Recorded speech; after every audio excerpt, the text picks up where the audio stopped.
to do an example on this worksheet so you know how to complete the rest of it.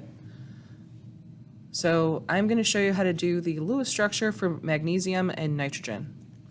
So first I'm going to write down the symbol for each element and then draw their valence electrons. So magnesium has 2 valence electrons.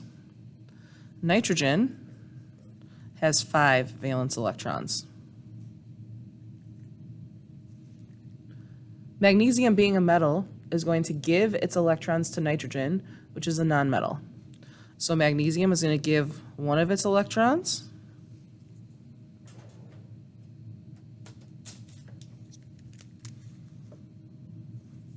And then magnesium is going to give its other electron to nitrogen as well. So at this point, magnesium is great because it has lost both of its electrons, but nitrogen still needs one more electron to be stable. So another magnesium is going to come in with its 2 valence electrons, and it's going to give one to nitrogen. So that nitrogen is stable because now it has 8 valence electrons, but this magnesium still has one more electron to give. So another nitrogen is going to come in with its 5 valence electrons, and it is going to give its last electron to this nitrogen. So this magnesium is now stable because it has given away its 2 electrons, but this second nitrogen still needs 2 more electrons to be stable. So a third magnesium is going to come in with its 2 valence electrons. Magnesium is going to give its valence electron to nitrogen right here, and then it is going to give its other valence electron to nitrogen right here. So now at this point we have 3 magnesiums. Each one has given away its 2 valence electrons, and then I have 2 nitrogens. Each one has gained 3 electrons.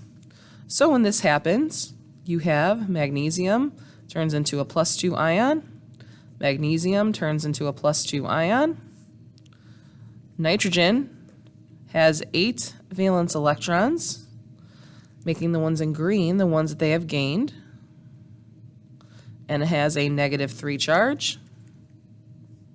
Oh, I forgot to add my third magnesium.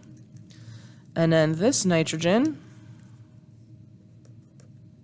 has 5 valence electrons, and it has gained 3 electrons. This works out because 2 and 2 and 2 is +6, and then -3 and -3 is -6. So the chemical formula here is going to be Mg3N2, and the name, well, Mg is magnesium, and N is nitride. Don't forget to ask yourself, does my metal need a Roman numeral?